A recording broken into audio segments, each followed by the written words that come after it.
Over the last couple weeks, we've been doing a series called Christian. And, I'm not doing this series to try and appear to be legalistic about our faith. I'm doing it because I think what we need to understand is that there is a difference between those of us that say that we would like to follow Jesus and what he has done to the rest of the world. He has done righteousness to the world. He has done justification to the world. And so that everybody is righteous, everybody is justified. But what about those of us who say, awesome, I want to follow Jesus? What does that mean for us? Because we're not better than anyone else. We're not on a higher plane than anyone else. It is just a different thing. It's like people that say, I want to follow veganism. Most of them think they're better than you. I know, I am so self-righteous in it. But we're all on the same playing field. We're all on the same team. The church has been charged with bringing reconciliation to the world. And the church is made up of those that say that they want to follow Christ. Okay, and I know that, we get in all these discussions about the whole world is the church. No, it's really not.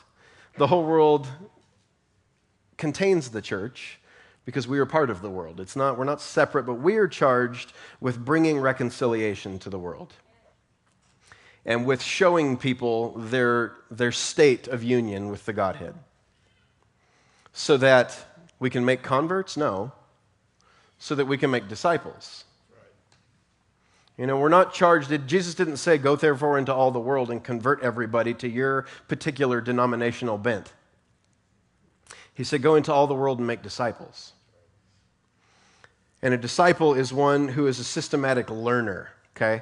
And, we get in a lot of issues over, does learning really matter? Is it important? Well, if you want to be a disciple, learning matters. Okay, a disciple is a systematic learner. It is one who follows the teaching that Jesus offered, okay? And so last week we began discussing what grace is, or at least what it appears to be to the gospel writers. We really didn't even get into gospel writers. We got into Paul and didn't finish, and we're still not going to finish Paul this week. So you can all sigh a sigh of relief that I'm not going to try and get from Romans 5 to the end of Revelation on grace today. But what we talked about was Paul's statements throughout Romans, and we can summarize our journey through grace thus far this way. That grace with apostleship, which is being sent, is for the obedience of the faith, which is what? It's caring for the outcast. It's ministering reconciliation. Grace was given to us in combination with apostleship so that we would minister reconciliation, so that we would minister to the people who are broken and hungry, both physically and spiritually. That grace has freely justified, past tense, all people collectively. That grace is the place in which we already stand. It is not something we're trying to get into or anything we can get out from under.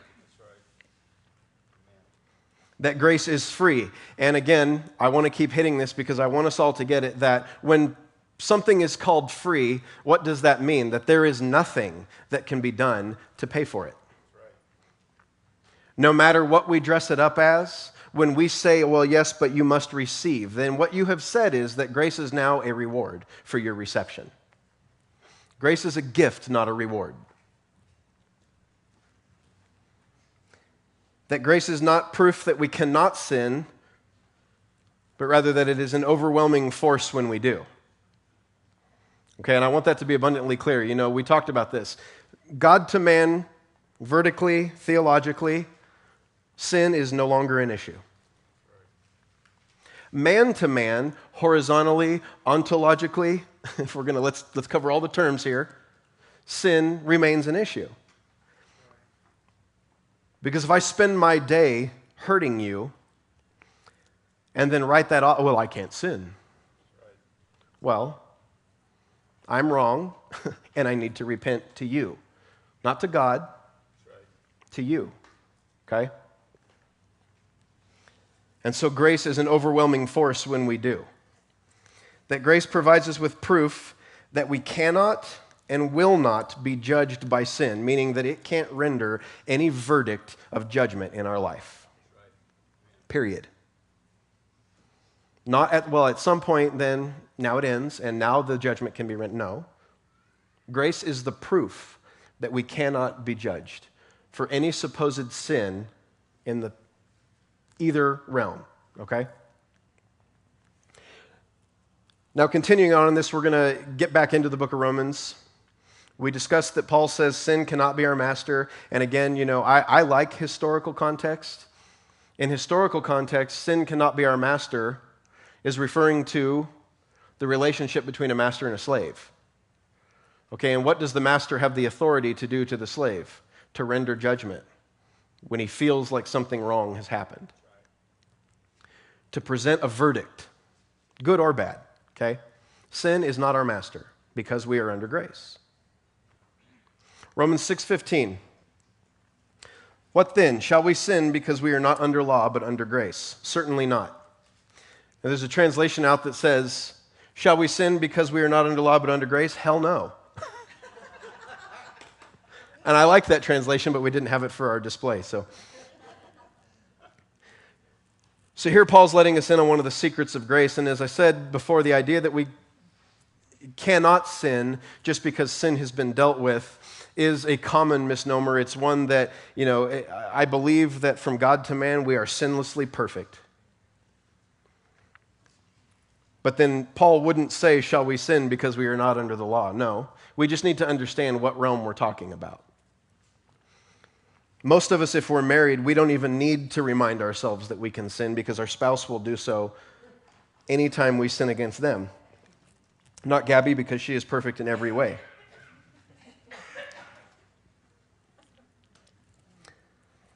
What we are is in a position where judgment cannot be enacted because of that sin.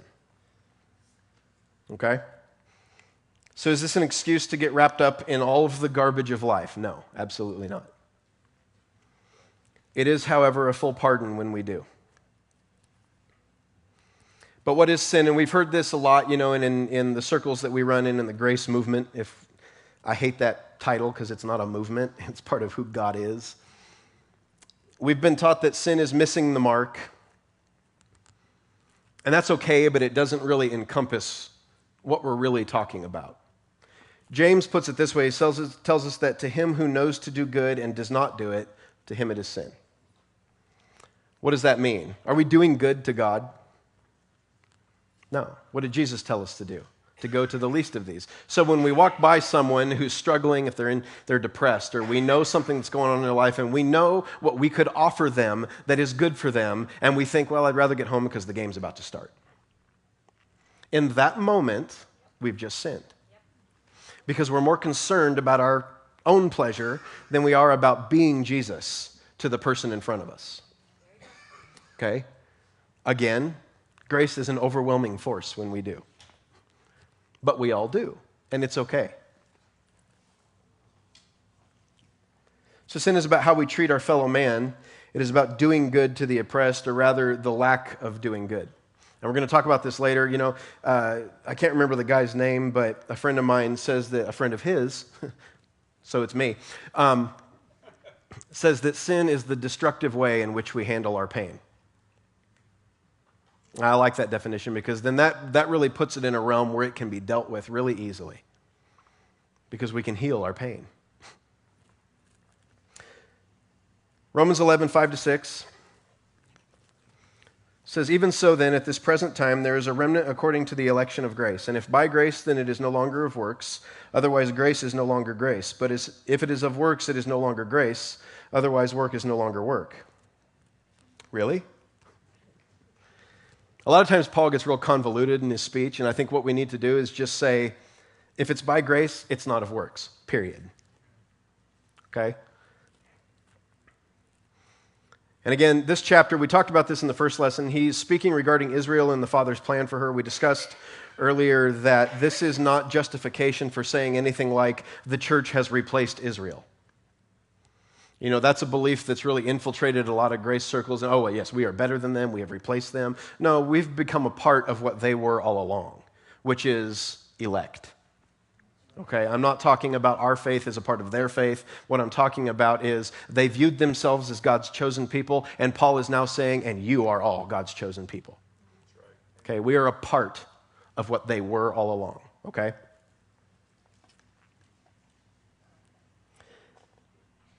In fact, Paul even goes as far as to say in 11:26 that God's plan for Israel is to save all of it. Not some, not a part, not those who confess that they are Israelites, all of her. And if we have become a part of that, Paul then makes reference to something he calls the election of grace.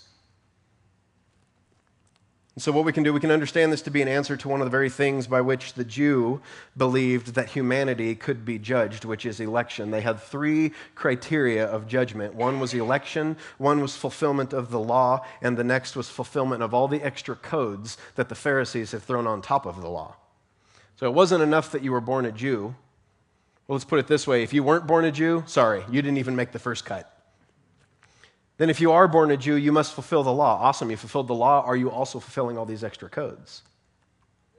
And what we see Paul do throughout his letters is he begins to just take apart this whole belief that man can be judged for these things by saying things like, God has predestined you from the foundation of the world to be a part of these people that call themselves the elect. That in his flesh, Jesus has abolished the law, that is the written commandments. And he deals with everything that the Jew believed judgment could be enacted for.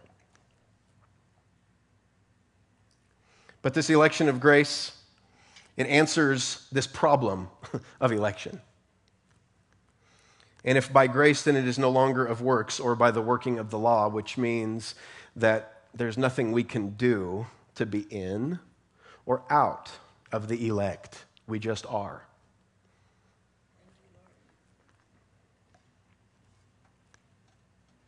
So in one passage, Paul's contradicted these Jewish ideas surrounding judgment. He's in essence saying that grace has fulfilled all that is necessary to stave judgment. Okay, we need to remember that Paul is writing as a Jew. He's not a Christian. He's a Jew who happens to believe in Jesus. Okay, we need to remember Jesus was a Jew. Jesus was not a Christian. You know, the term Christian came around when they were making fun of these crazy people who acted like that Jesus guy. Okay, it was a derogatory term. Paul would not have identified himself as a Christian. He'd have identified himself as a Jew who followed Jesus. Okay? So in everything that he writes, we have to keep that context in mind because he's always pulling back from that Jewish root that he's a part of. And then he's including everyone else. Romans 12:6-8 says, having then gifts differing according to the grace that is given to us, let us use them. If prophecy, let us prophesy in proportion to our faith. Or ministry, let us use it in ministering. He who teaches in teaching, he who exhorts in exhortation, he who gives with liberality, he who leads with diligence, he who shows mercy with cheerfulness. The way that we've presented this, usually what it is if prophecy, let him pray for everyone. If ministry, let us use it in teaching. He who teaches in pastoring, he who exhorts in having a worldwide ministry. No. Look, we have gifts that are given to us and we need to just use them. You know, Dawn's a songwriter. If I were to go home and tell Gabby, I think that you're supposed to be a songwriter, she's going to go, no. It's okay that we have differing gifts. Not everybody is a teacher. Can everybody learn to teach? Sure. Is everybody a teacher? No. And that's okay.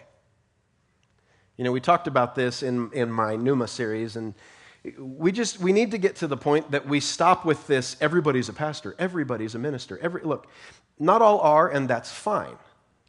But what we find ourselves doing, and I believe this is a firm truth, is that when someone begins to exalt, no, everybody's a pastor, we need to understand that what they have is in their mind the position of pastor is still elevated, and they're trying to bring everybody up to that level.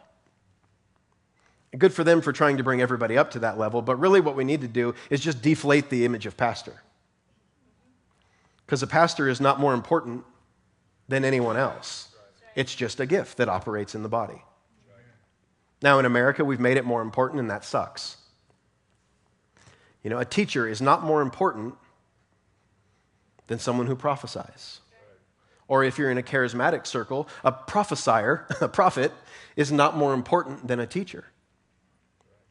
Your personal private experience with the Holy Spirit is not more important than sound theology. They're all even.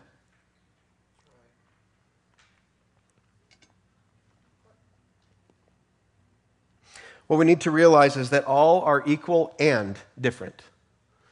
The two are not mutually exclusive. I've said this before, but I'd like for us sometime to just walk into CSU and say, well, all are professors, and I'm going to teach your class today. Well, we wouldn't do that because we understand, no, that's stupid. Well, we need to do the same thing with the church. We need to understand that it's perfectly okay that we all have different gifts. When we get into trouble is where I start trying to use your gift. If I ever had the guts, some Sunday I'd get up and I'd do like 3 or 4 of Don's songs when he's here.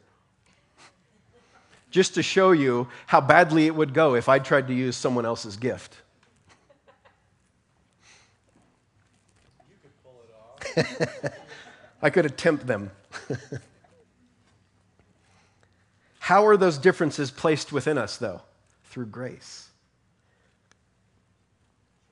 It is not us elevating ourselves above one another. It is not, or on the other side of that spectrum, it is not me making myself out to be a lowly worm below all of you. No, we're all even. You can't get much lower than even. Having gifts differing according to the grace that is given to us. It is grace that causes us to be different. Why? Because when we're different, we're whole. When we're all the same, we're all missing the same thing. There you go. That's right. We need to celebrate our differences. That's good. I am so glad I'm not a woman. I've dressed up a couple times for Halloween, and I make an ugly girl.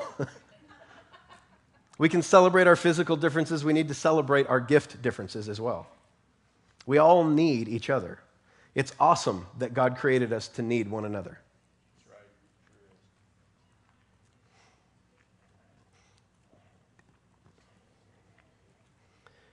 So that kind of wraps up Romans. This is by no means an exhaustive look at every time that Paul uses the word grace. A lot of times that he uses the word grace, it's kind of just in passing. Grace be unto you. He's not saying that this is something that grace does, or that grace is, or that grace has done, okay? Now we're going to go next into 1 Corinthians, and again, this is the next book in the biblical order, but not chronological order, and I'm just doing the biblical order because the chronological order gets confusing. But what we'll see is, again, our vision of grace begins to expand. And it's not until 1 Corinthians 15 that Paul makes any statements regarding the effect of grace on the heart of humanity. In 1 Corinthians 15, 9-10, he says, "For I am the least of the apostles, who am not worthy to be called an apostle, but because I persecuted the church of God. But by the grace of God I am what I am, and his grace toward me is not in vain. But I labored more abundantly than they all, yet not I, but the grace of God which was with me." So again, what we need to understand is that Paul's vision regarding the application of grace is that it is the grace in which we stand that makes us what we are. And a lot of times we fight against, well, I want that, or I want this, or I want to do this. I want to be a hand, I want to be a finger, I want to be a foot. Well, the head is more important. No, the neck is more important because it supports the head. Well, without the heart, the head doesn't get any blood, but without the brain, the heart doesn't know how to beat. Every part needs each other. Amen. It's grace that continually gives to us without requirement, grace that places us in our gifting and our gifting in us, and grace that abounds in endless waves. Okay, it's grace that causes us to become apostles, grace that causes us to become teachers, grace that causes us to write music, grace that causes us to minister to one another. I'm going to overuse the word because we need to get it into us. That as I walk by the man on the street and I feel this urge to just empty my wallet and give him all of my credit cards, that's grace inside me saying, do that. Okay? It's not my human compassion.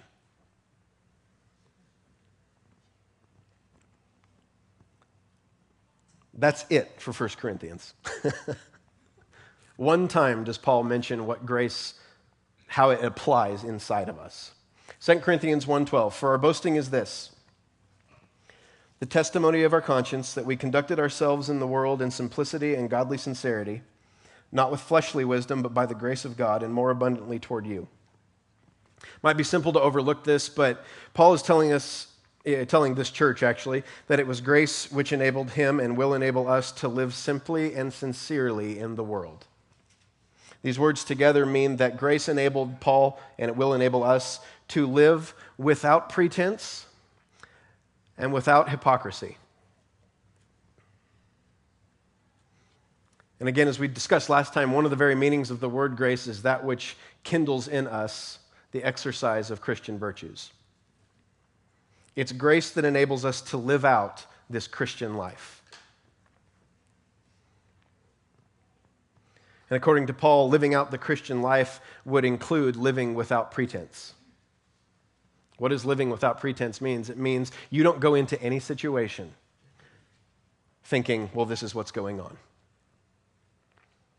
I don't care if it's a single mom going into the abortion clinic or a man at home who's depressed because he's not working.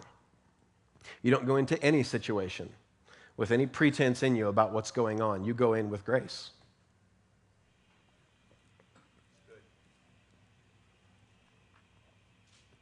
When Paul says here, not with fleshly wisdom, but by the grace of God, and we're going to get into this a little more, he's not poo-pooing learning.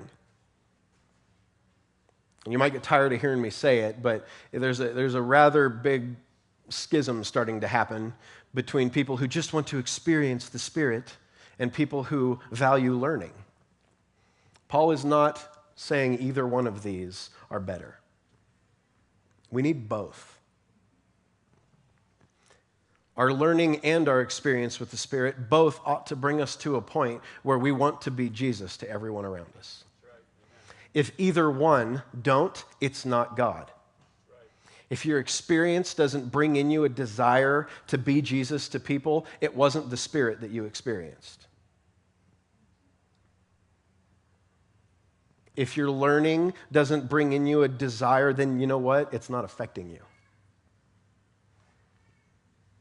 And it's quite possible that you're not actually learning about God, or you're not retaining it, one of the two. 2 Corinthians 4:15. For all things are for your sakes, that grace having spread through the many may cause thanksgiving to abound to the glory of God. Now, grace is to do what? To cause thanksgiving to abound.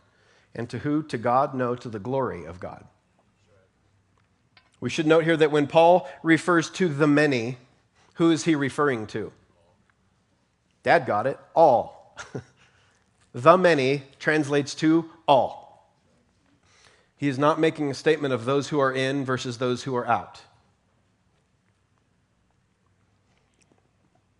Who then has grace spread through? Through, not to, through, according to Paul, all. So the purpose of grace is that thanksgiving may abound, but to whom? Paul is following up his message on living for the sake of Jesus. So what's he saying? That thankfulness to Christ brings glory to God. And that might seem simple. That might seem like, well, duh. But we need to understand that there are a lot of Christian divisions, demon eye nations, as I like to call them,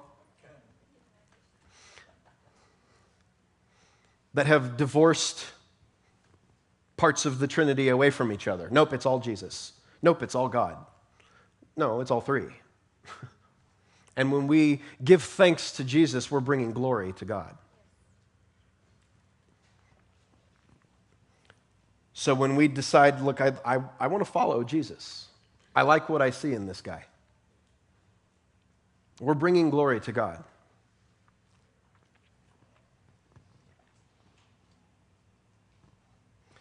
This is important when we begin to understand that the Abba that Jesus revealed is far grander than any revelation of God that man can or did have.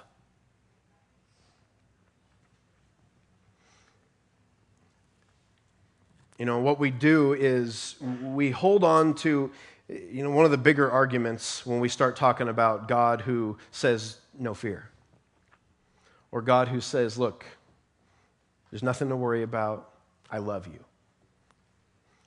People like to bring up these Old Testament passages. I want to make something abundantly clear.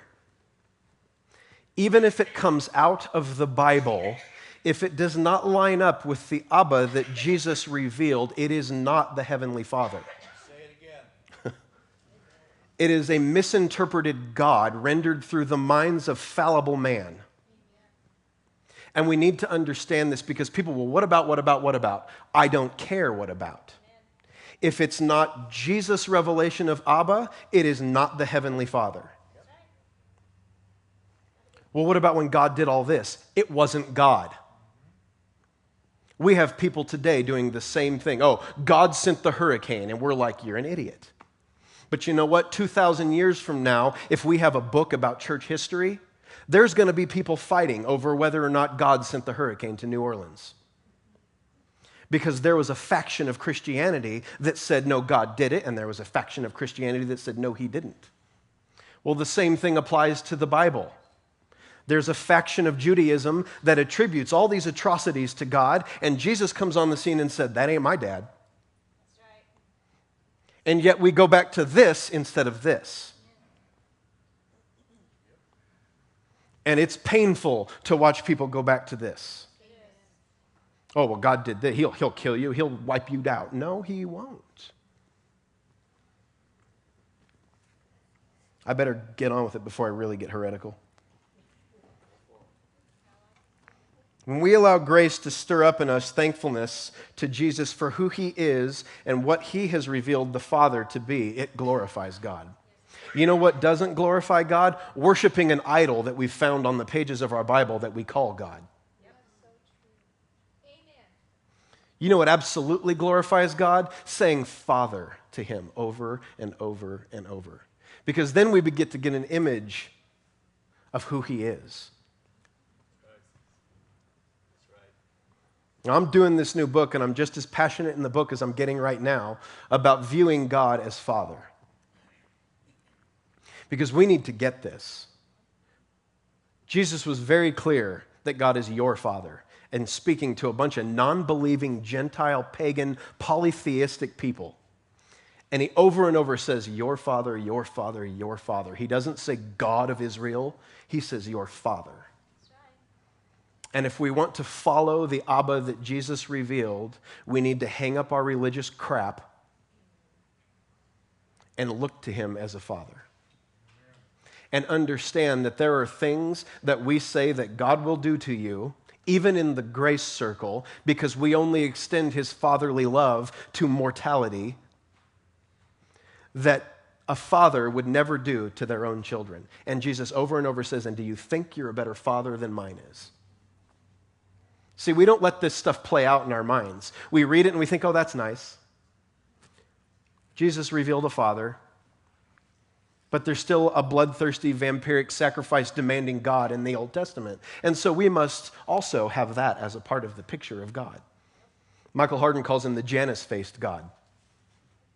There's the happy face and there's the angry face. Which one are you going to get? Well, it depends on what you're doing. 2 Corinthians 8, 6 through 7. So we urge Titus that as he had begun, so he would also complete this grace in you as well. But as you abound in everything, in faith, in speech, in knowledge, in all diligence, and in your love for us, see that you abound in this grace also. The reason I didn't go back and read the introduction to this is because I didn't want you to know what Paul's talking about yet. He's talking about money. And he's talking about giving, not tithing. He's talking about giving. abounding in the grace that encourages generosity within us. This passage is absolutely abused in reference to giving to ministries. I understand that. But what we have to understand is that when a truth is abused, it does not negate the truth. That's right. It just makes the person abusing it a jerk.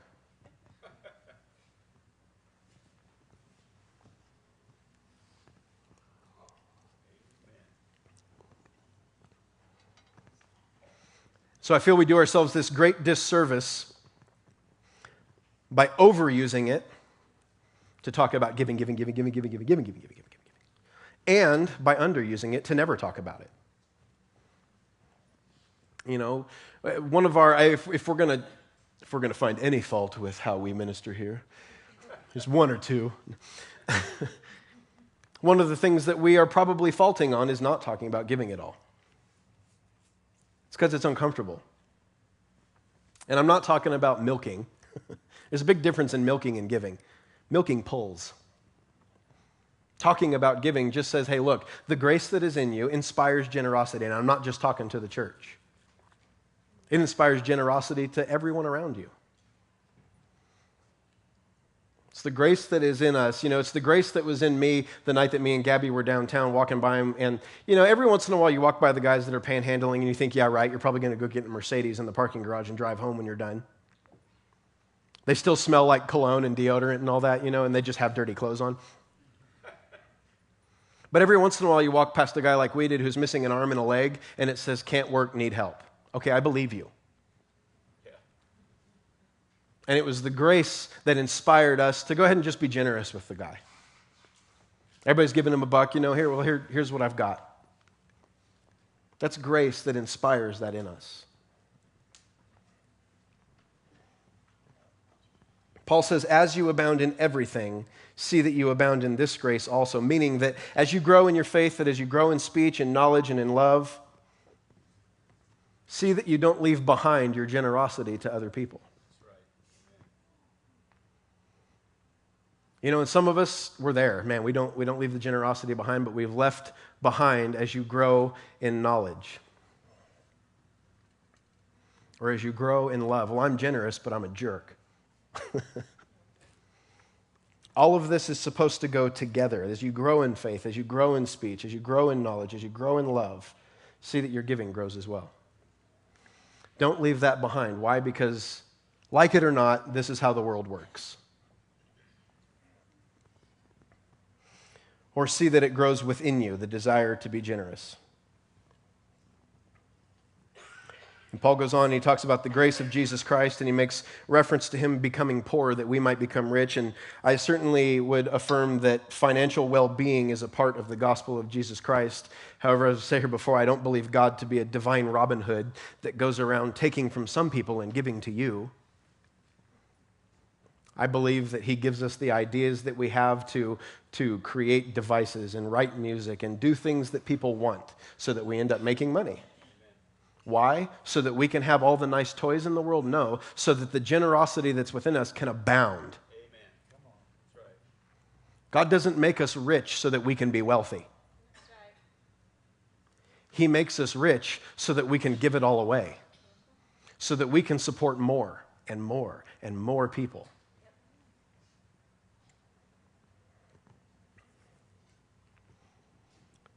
Now, obviously, Paul employs this in the dissertation on finances here, but I think it's a broader statement. We talked about this in one of my Wednesday teachings about the grace that dwelt within Jesus about what it caused him to do, that becoming human, we through his humanity might become divine. And we talked about this as the term is theosis or union, depending on what your particular bent is. But theosis means the deification of man. Because of the grace that was in Jesus, it caused him to empty his divinity and become human so that we, through his humanity, might become divine.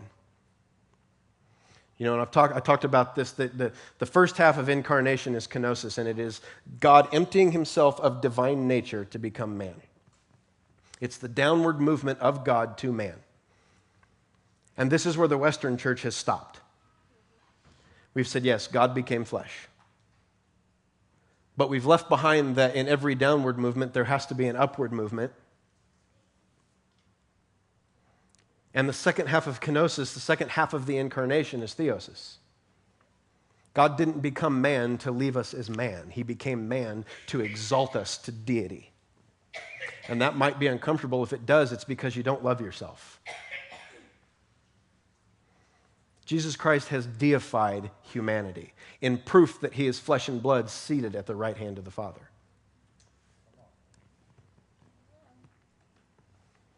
The remainder of chapter 8 kind of continues on in this vein, talking about finances. 2 Corinthians 9 and verse 8.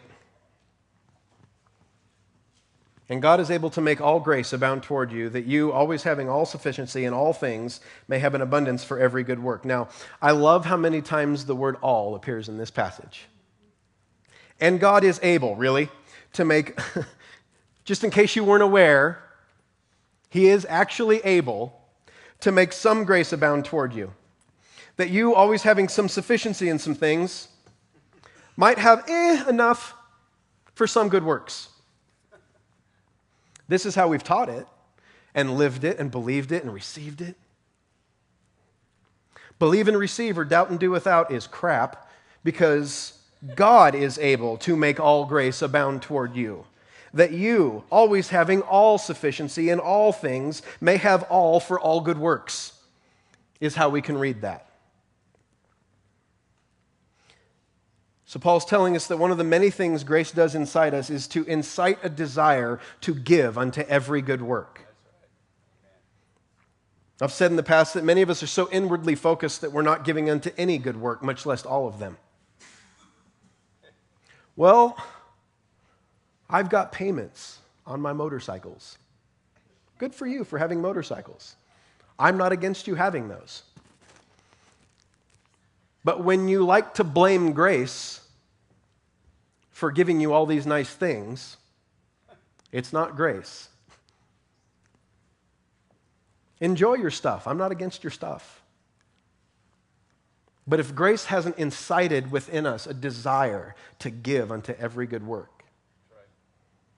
And notice he doesn't say that grace incites within us a ability to give unto every good work. It's a desire. Some of us don't have anything. I understand that. I'm not saying that you need to go out and pawn your shoes and give the 25 cents you get. Is the desire there? Do you want to give to your fellow man? Awesome. Then grace has come alive in your heart. Amen. Well said. Well said. You know, a lot of what I like to do, I do websites for all these ministries, and I find these guys that have bad websites, and I say, it sucks, please let me help you. Well, how much do you charge? For you, nothing. I'll give it. I don't have a lot of money to give to the ministries, but you know what? I do really nice websites for them for free. We can find ways. You see a single mom that's struggling, give her free babysitting. Buy her groceries. I read on Facebook the other day that a friend of mine is in town delivering pizzas to meth addicts when they come down because they're hungry. Good for you. That's grace.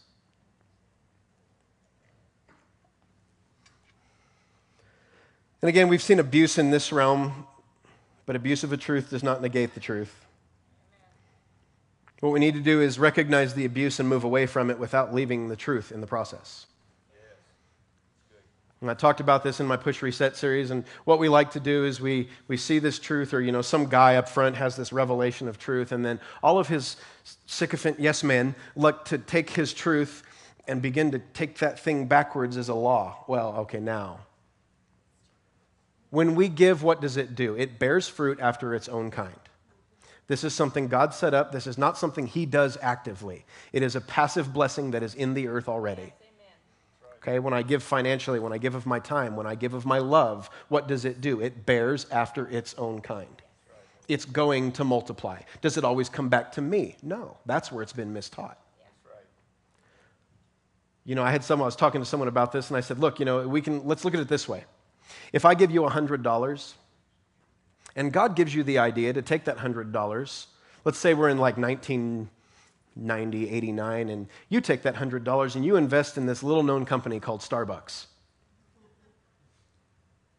And it sits there, and you are now a billionaire. What has just happened? It has born after its own kind. Did it come back to me? No. Sometimes it might, and that's fine. But what we need to understand is we can give our money, we can give our time, and we can expect that this is what it's going to do. That's right. Amen. If we really have a heart for people, we will want it to abound to them instead of ourselves. Yes. Amen. Amen.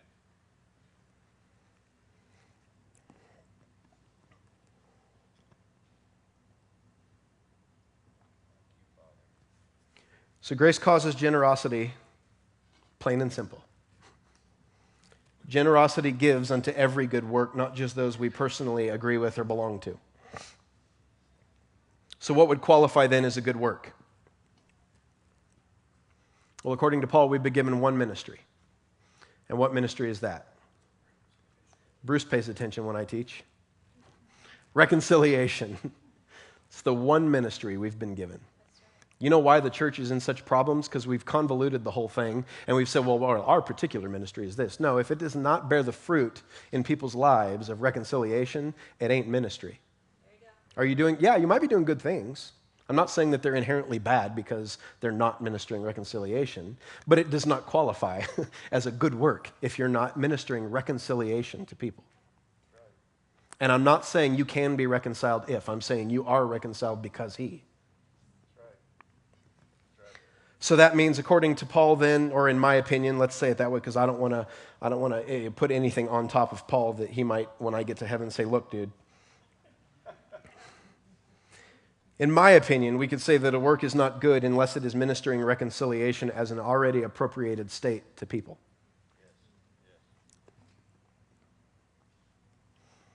I am saying that if we're going to take Paul seriously, this is the only time he talks about any ministry that we've been given. That means when I teach, my teaching needs to be geared towards helping people understand their reconciliation, their union, their theosis. Okay, I don't care what stance we take on it. If it's theological, it's theosis. If it's teaching, it's union, it's reconciliation. 2 Corinthians 12:9 says, and he said to me, my grace is sufficient for you. For my strength is made perfect in weakness. Therefore, most gladly I will rather boast in my infirmities, that the power of Christ may rest upon me. Now, I'm probably going to offend some of you here.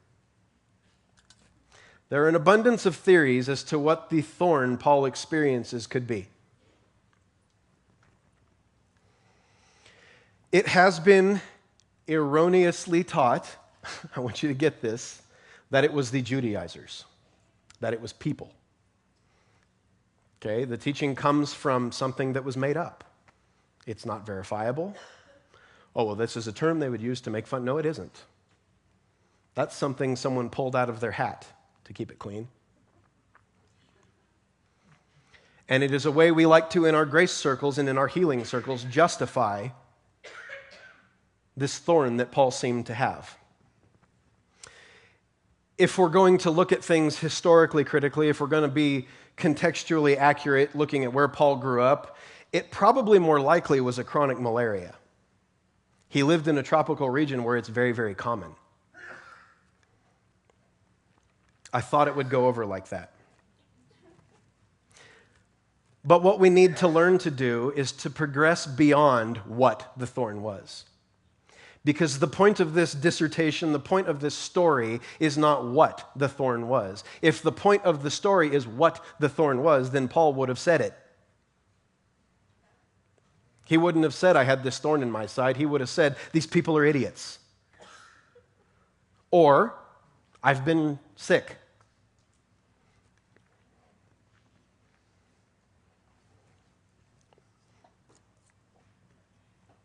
We need to progress beyond what and into the answer given by the Father, because that is far more important than all of our little quibbles over the what. I'm writing a book on Paul's thorn. Well, you're probably going to be wrong. It's probably speculation. Whether you say it's people or whether you say it's sickness, it's speculation. Well, the Spirit revealed it to me. No, He didn't. And I'll say that again. No, He didn't.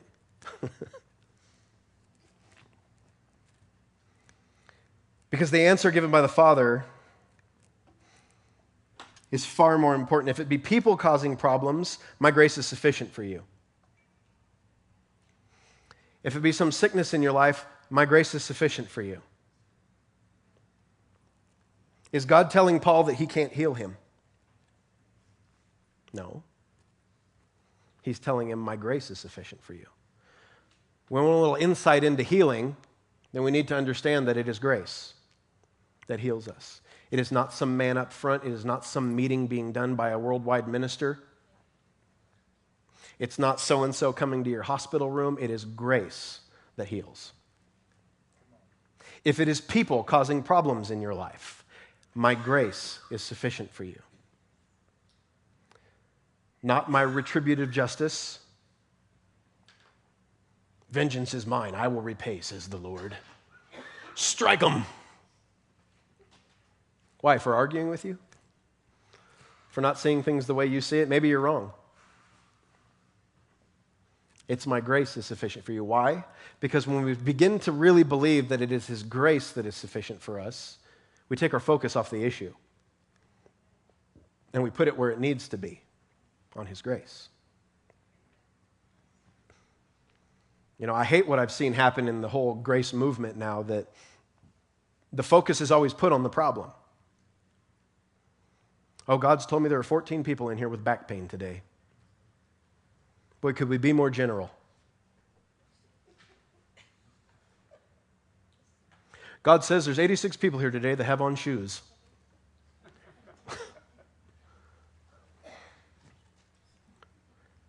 You know why? Because when we put our focus on the problem, it brings the attention to the man up front. Because he's the answer.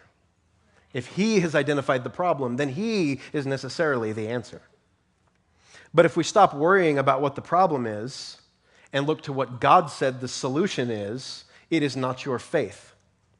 It is not you praying the right prayer. It is not you confessing your sin. It is grace that is sufficient for you. In every circumstance. If you feel like you're under judgment, grace is sufficient.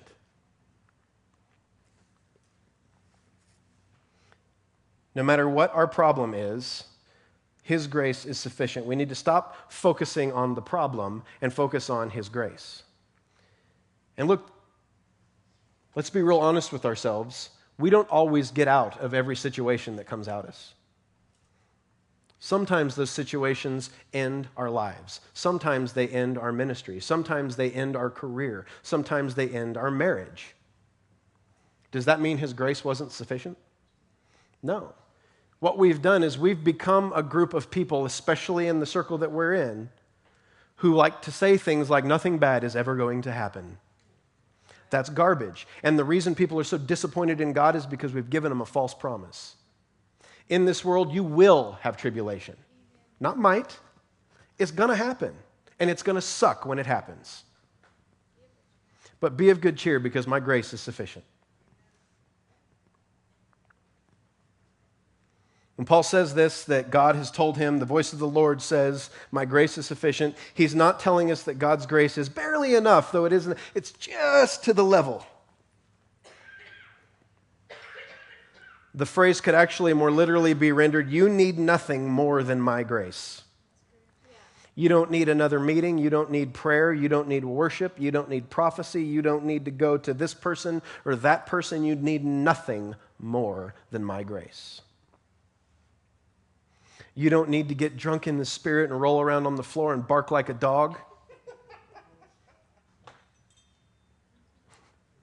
You need nothing more than my grace.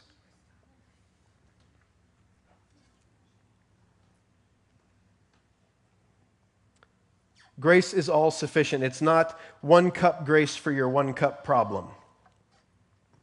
It's 50 gallons of grace for your 3 ounce problem. Amen. You need nothing more than my grace. I'm not against all these other things. Look, go to your prophecy conferences, but don't go there because that's your answer.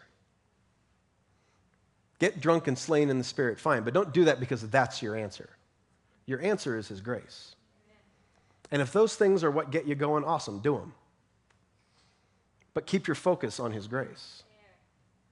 Don't allow those things to take the place of who Jesus is. They're fruit of Him, not something to detract you from focusing on Him. And sadly, this is what happens, is we get so focused on these things that are meant to be fruit, that are meant to come out of our union with the Godhead, that we forget where we are.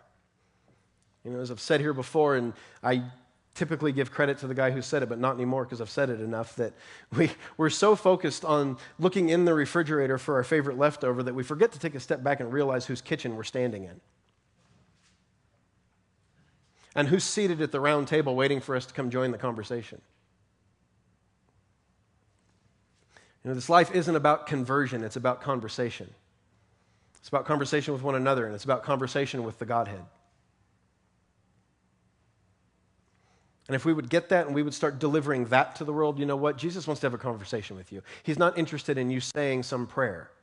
He's interested in having a conversation with you. Why? Because the second you hear Him speak, you're going to know how much you're loved. He's not going to all of a sudden become Mr. Hyde and say, well, you know what, neither do I condemn you doesn't apply anymore. Because now, because of this, I have to condemn you. And thank God in our teaching that we've done at this church, we understand that God's not going to be condemning us for our, theft or for our lying or for our swearing. I mean, shoot, we swear from the pulpit. He's not going to be condemning us for this, that, or the other thing. But a lot of times what we've done is we've held on to one final little thing that God will condemn us on. You know what that thing is? Unbelief. We need to remove that from our brains as a source of condemnation. We're going to talk about belief and unbelief. We're going to get into that. We're going to talk about how those apply in our lives and the damage they can render if they're inappropriately applied. But we need to understand that when God says their sins and their lawless deeds, I will not hold against them. He says it in the Old and in the New Testament. He means it. Their sins except for this and their lawless deeds except for this, which, if we're Americans, it kind of varies by the different generations that come around. It was slaves, and then it was women, because if they were smart, they were witches. And then it's people of different color than us. And now it's the homosexuals. And it's whatever we happen to be most uncomfortable with in our current society. That becomes the lawless deed that God just, look, the other ones, He can abide, this one He can't. No, He can abide them all. That's why He became a human.